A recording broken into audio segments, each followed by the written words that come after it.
Merci de prendre le rendez-vous de l'actualité sur Eden Télévision. Mesdames et messieurs, bonjour et bienvenue dans ce journal. Au sommaire, lancement officiel hier des activités marquant la 4e édition du mois d'octobre, mois du consommé local au Palais des Congrès de Cotonou. Le point dans cette édition. Vol des compteurs de la Société nationale des eaux du Bénin, SONEB.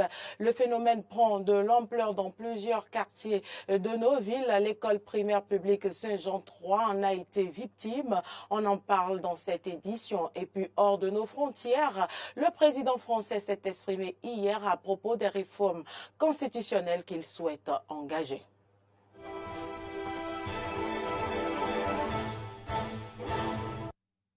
Merci pour l'attention. Les activités marquant la 4e édition du mois d'octobre, mois de consommé local, ont été lancées officiellement hier au Palais des Congrès de Cotonou. Une initiative qui consacre le mois d'octobre à l'intensification des actions de promotion de la consommation des produits locaux des pays membres de l'UEMOA. Les détails. Découvrir et promouvoir les richesses locales des pays membres de l'UEMOA à travers leurs différentes productions agricoles, artisanales et industrielles, c'est l'objectif ultime du mois d'octobre, mois du consommé local. Une initiative qui a été prise en 2019 par les ministres chargés du commerce de l'UEMOA. Plus de 1200 exposants enregistrés à raison d'une moyenne annuelle de 50 par État membre. Plus de 60 000 kilos de produits locaux exposés à la commission de l'UEMOA.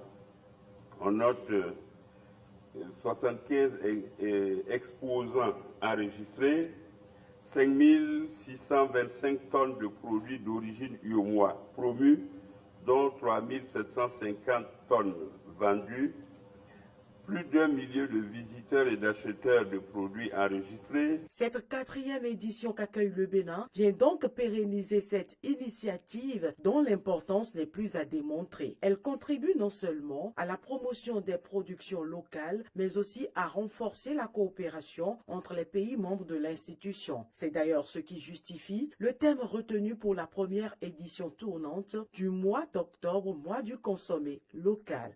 Le thème: quelle stratégie pour stimuler la consommation des biens et services locaux dans l'espace UEMOA a été choisi de commun accord avec les États membres de l'UEMOA pour alimenter les échanges qui se veulent interactifs lors de la 4e édition régionale du consommé local.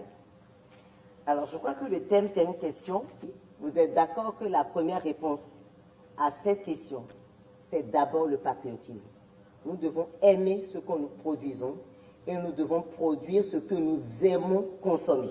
Ce thème, de façon spécifique, vise à présenter les quelques initiatives communautaires et nationales visant à stimuler la consommation des produits locaux, apprécier les effets des mesures et initiatives communautaires et nationales existantes, mettre en évidence les contraintes liées aux stratégies identifiées, proposer de nouvelles idées visant à stimuler la production et la consommation des produits originaires de l'UEMOA. L'exposition vente des produits et des services originaires de l'UEMOA, des visites d'entreprises, des conférences publiques à plusieurs panels meubleront cette rencontre d'échange et de promotion des produits locaux qui va connaître son épilogue le 8 octobre. La Commission électorale nationale autonome Sénat organise depuis 3 jours dans ses locaux des journées portes ouvertes. Pour la 2e journée de la première édition de l'événement, les professionnels des médias ont été les hôtes de l'institution chargée d'organiser les élections. Clémence Tonocoin pour Le Point. L'organisation de ces journées portes ouvertes s'inscrit dans un processus visant à mieux rapprocher l'institution de l'ensemble des parties prenantes au processus électoral ainsi que de la population béninoise. Pour ce 2e jour, les professionnels des médias étaient à l'honneur. Dans son mot introductif, le président de la Sénat est revenu sur l'importance du rôle des médias dans un processus électoral. Les médias que vous êtes, vous jouez un rôle essentiel dans une démocratie. vous êtes les gardiens de l'information et les facilitateurs du débat public. Vous êtes également nos partenaires dans la diffusion des informations liées aux élections. Et votre travail est essentiel pour que les citoyens soient bien informés et puissent prendre des décisions éclairées et justes dans l'organisation des élections. Fort de cela, l'institution s'est engagée à travailler en étroite collaboration avec les médias afin de leur permettre de donner à la population des informations fiables. Au sein de la Sénat, nous comprenons l'importance de travailler en étroite collaboration avec vous pour assurer une couverture équilibrée et impartiale du processus électoral. Nous sommes engagés à fournir toutes les informations nécessaires de manière transparente et en temps opportun pour que vous puissiez remplir votre rôle de manière efficace. Pendant ces journées portes ouvertes, nous avons l'opportunité de vous montrer comment fonctionne la Sénat, comment nous préparons et organisons les élections et comment nous garantissons leur transparence et leur équité. À cet effet, plusieurs stands sont ouverts. Ils renseignent sur l'organisation et le fonctionnement de la Sénat. Avant la visite de ces différents stands, il a été présenté une communication sur le même thème. Les populations de Sikekodji à Cotonou sont confrontées à des actes d'incivisme. Plusieurs concessions se sont vues voler leurs compteurs d'eau, les privant ainsi d'eau courante. L'école primaire publique Saint-Jean III en est également victime. On retrouve Clémence Tonoucoin pour le reportage. L'école primaire publique Saint-Jean III au quartier Sikekodji à Cotonou ne dispose pas d'eau courante depuis la rentrée scolaire. Le compteur d'eau de l'école a été volé peu avant les grandes vacances de l'année scolaire écoulée. Il y a un bon moment, on a été victime d'un cambriolage dans l'école, et précisément au niveau de notre compteur à eau, qu'on l'a perdu un matin. On n'est pas venu le retrouver, et donc on s'est dit, qu'est-ce qui s'est passé?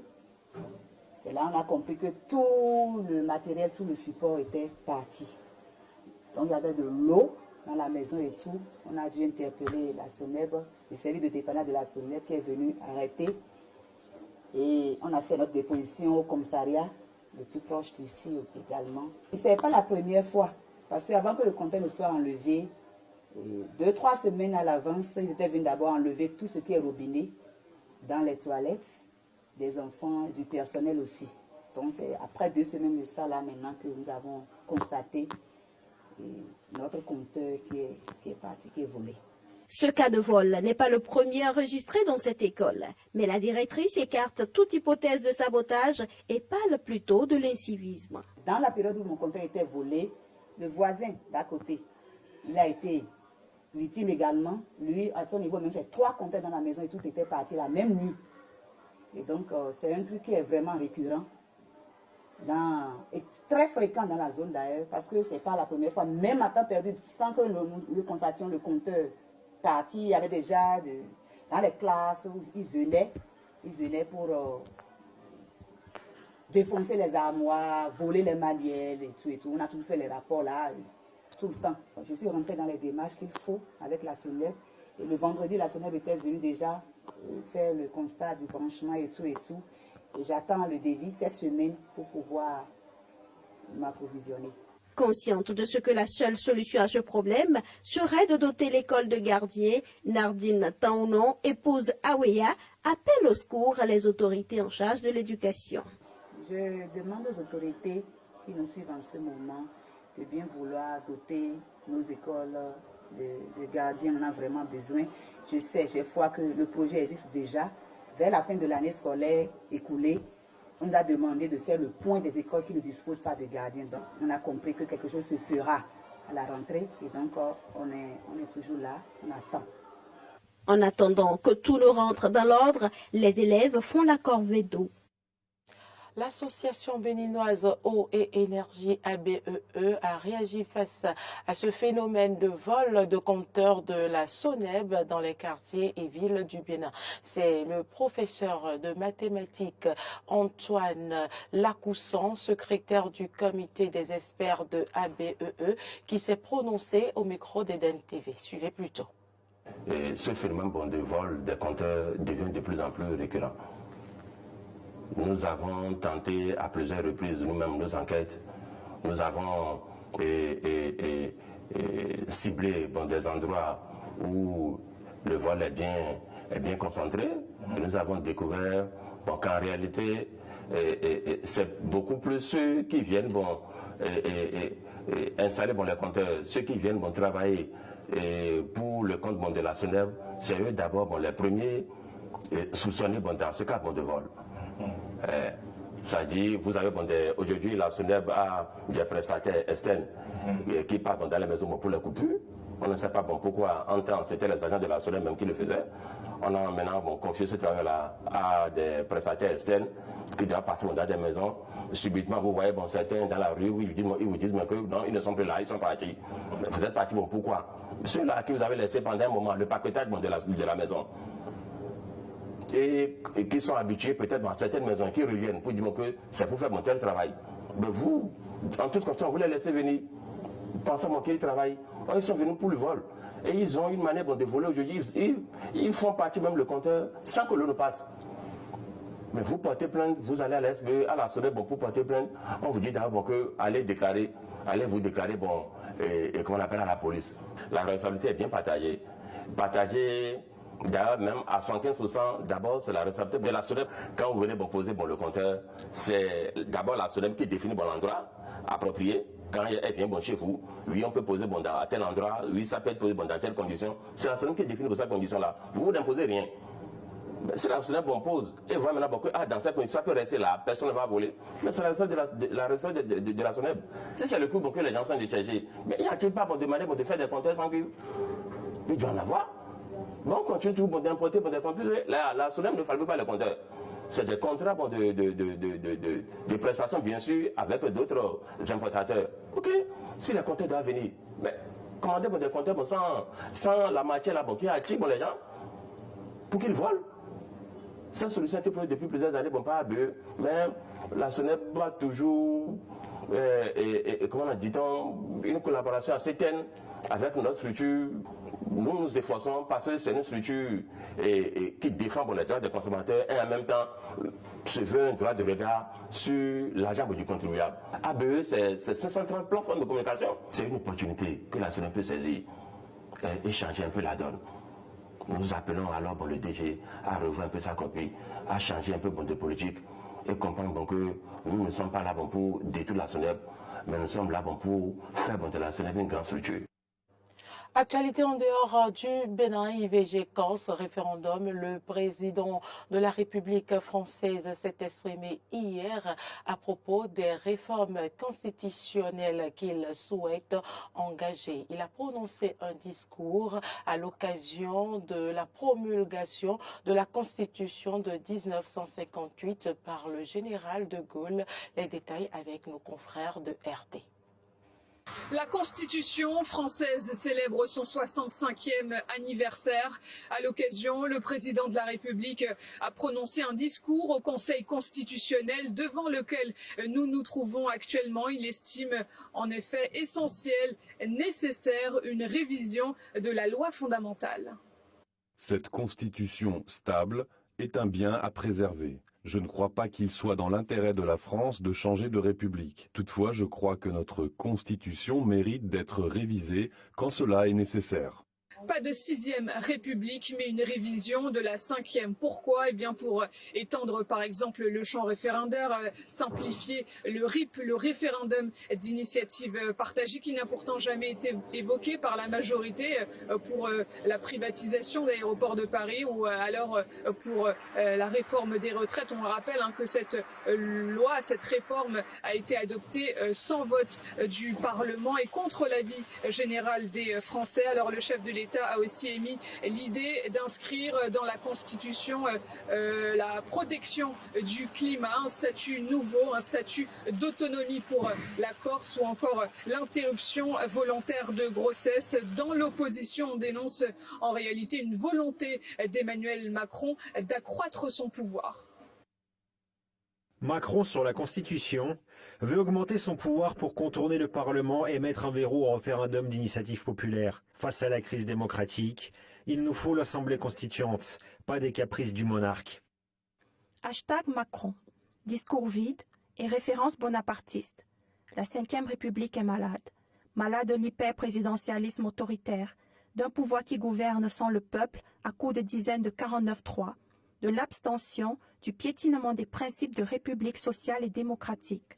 Lors de son premier quinquennat, Emmanuel Macron avait déjà échoué à faire aboutir une réforme qui prévoyait une dose de proportionnalité dans l'élection des députés, la réduction du nombre de parlementaires et la limitation de leur mandat à 3 consécutifs. Il avait buté sur le Sénat, qui est majoritairement à droite. Toute révision de la Constitution devant être votée dans les mêmes termes par les 2 chambres du Parlement avant d'être adoptée par les 3/5 des parlementaires ou par référendum. Macron, il veut réviser la Constitution avec une histoire d'autonomie de la Corse, le référendum d'initiative partagée. Mais on sait tous que c'est juste pour faire sauter la limitation en 2 mandats. Vous n'êtes pas naïf, j'espère. Macron veut toucher à la Constitution. Attention, danger. Ce fou est prêt à tout pour régner à vie. Mais si cette révision de la Constitution servait en réalité de prétexte à Emmanuel Macron pour y casser la limitation des 2 mandats présidentiels consécutifs qui l'empêchent de se représenter en 2027 et qu'il avait lui-même qualifié de funeste connerie devant les chefs de l'opposition il y a quelques semaines. C'est en tout cas ce que craignent de nombreux internautes sur la toile.